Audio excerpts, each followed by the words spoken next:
We now come to the book of Proverbs, an absolutely glorious book. One of the first sermons I ever preached at perhaps the oldest Baptist church in Louisville was on the book of Proverbs, chapter 3, verses 13 through 20. So I love the book of Proverbs. Let's go ahead and get started here. All right. So, overview of Proverbs.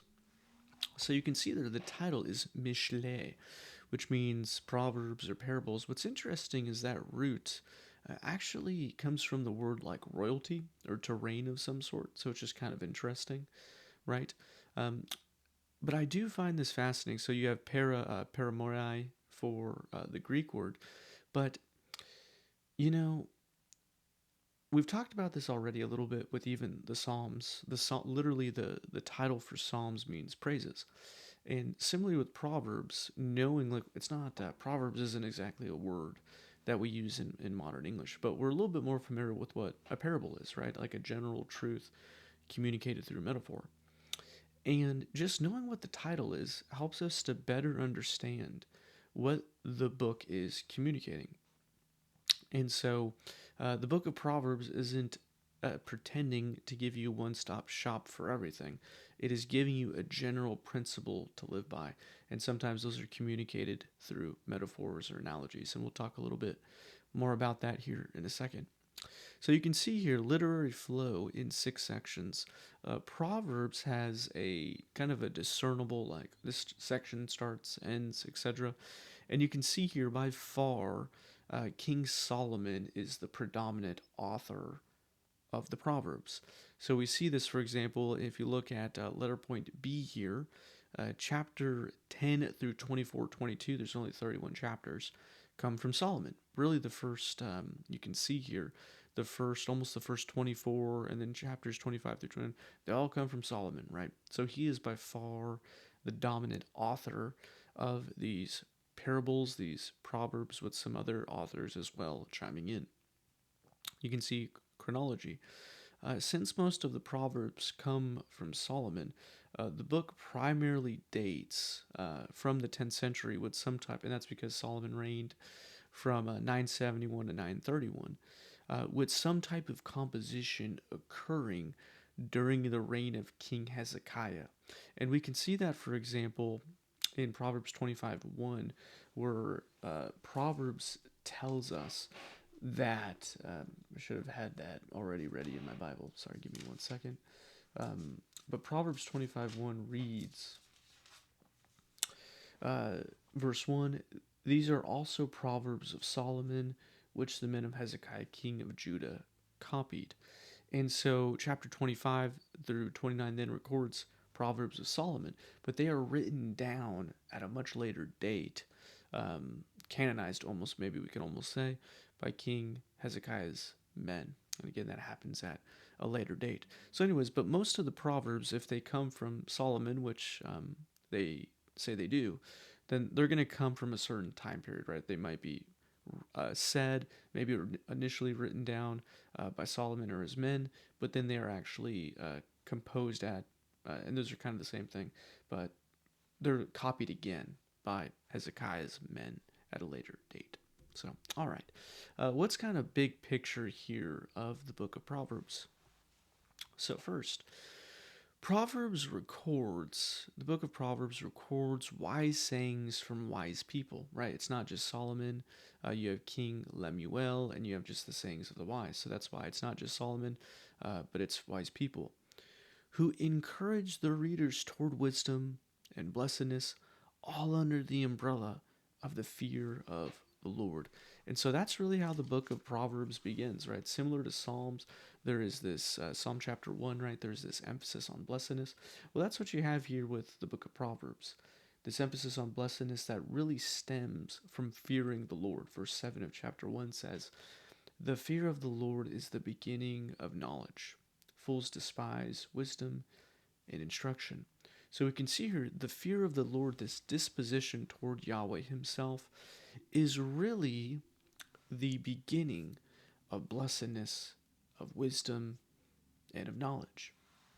And before we move on here, this is, and I don't have this written down, It is important that we briefly touch on the fear of the Lord.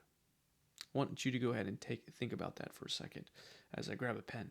What does it mean to have a proper fear of the Lord? I want you to take 5 seconds to think about that.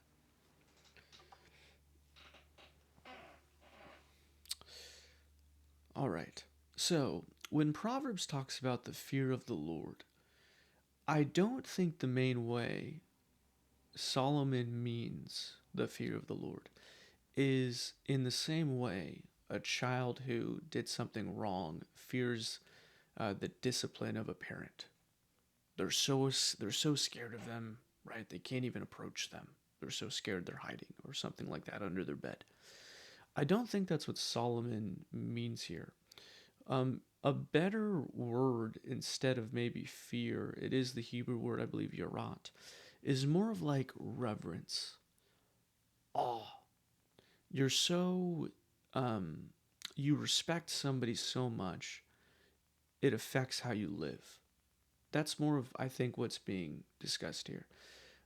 The fear of the Lord is more so a right understanding of who God is. Think of like Job, uh, the creator God who can do all things at all times and is abundantly powerful. Knowing that affects how you live and how you respond to Him. I think that's what Solomon's getting at here. The fear of the Lord, this proper understanding of who God is and His power and His might, affects how we live in the real world. That's kind of what he's getting at here.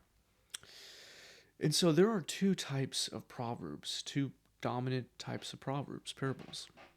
And the first is wisdom proverbs, right? This is the whole point, one of the whole points of proverbs is to live wisely, okay? And we can see here in Proverbs 3:13 through 18, for example, we see this. Blessed, happy, well off is the one who finds wisdom, and the one who gets understanding. For the gain from her is better than gain from silver, and her profit better than gold. She's more precious than jewels, still speaking of wisdom. Wisdom is more precious than jewels, and nothing you can desire can compare with her. Long life is in wisdom's right hand, her right hand. And it continues on. Look, she's a tree of life, wisdom is. To those who lay hold of her, those who hold fast are called blessed. So you almost see it begins with blessed, concludes with blessed. What's the picture here? Happy is the person who finds her wisdom. So that's why they're called wisdom proverbs. There's an emphasis on finding her, that is wisdom. And second, we also have aphorism proverbs, and that is just a general statement of truth. This is where we get back to what kind of a proverb is, a parable in general. A general truth communicated typically through some type of metaphor. But we can see in Proverbs 17:21, he who sires a food, that should say fool, rather. He who sires a fool gets himself sorrow, and the father of a fool has no joy. Just a clear, quick statement. And so these proverbs aren't meant to be all encompassing, consider, all of the possibilities that could go wrong. No, they're just making a general statement about general life. So again, we have two types of proverbs, wisdom and aphorism. And third, we can see here again with this big picture, is that Proverbs often personifies wisdom as a woman. So we just saw that in chapter 3. Blessed is the one who finds wisdom and the one who gets understanding, for they gain from her. And we see this actually at the conclusion of Proverbs chapter 31, that the idyllic wise person is actually a woman who, I don't want to say just actually like it's surprising, like, no, it's maybe not how we always think about wisdom.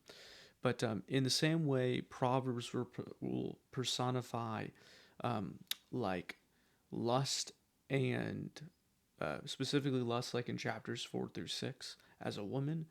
Wisdom, the beauty of wisdom, is personified as a woman, and we see that at the end of the book where this woman is called blessed. She's a Eshet Hayil, a woman of strength, and so it's just a beautiful picture here. Proverbs personifies wisdom as a woman.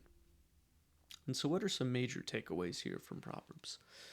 So, first, Proverbs provides real life wisdom to navigate a real life world of community, relationships, wealth, and much more. Let me tell you, Proverbs is a great book to read with your children, especially your teenage children. That's because Proverbs talks about gangs in the beginning, talks about relationships, how to talk to people, how not to talk to people. It talks about how to handle wealth, and it talks about sex. Like, there's a lot of things that the book deals with that's just real world stuff. It's similar to Job, it's similar to Psalms in that regard. And again, the Proverbs are not meant to be read as an unquestionable guarantee or unquestionable guarantees from God. Again, a proverb, a mishle, is a parable. It's a general truth. I remember when I preached on Proverbs 3 at a church, and it's the same text that I just highlighted here from the beginning. Blessed is the one who finds wisdom. An older woman came up after me and said, I did all of these things, and yet all of these bad things happened to me. And I was able to tell her, like, well, apparently I didn't do a good enough job of explaining what a proverb is. But again, these are just general truths. Generally, if you live this way, generally these things will happen to you. But lastly, here, Proverbs ultimately emphasizes that faithfulness, joy, and confidence in Yahweh is the best way to go. Again, Proverbs wants you to be blessed. Literally, blessed is the person that presupposes that the Lord wants us to do these things to live out a good life. And ultimately, again, Proverbs wants you to live how Yahweh wants you to live. And by doing so, that's going to be the best thing for you. And so, Proverbs isn't naive. Proverbs is well aware that there are all of these potential entanglements that are out there for you. There's a world that wants you to go after it. But the Lord is also very clear that following Him is the best way. Just a beautiful book. Love the book of Proverbs. And with that, we'll go ahead and transition to our next book in the wisdom literature.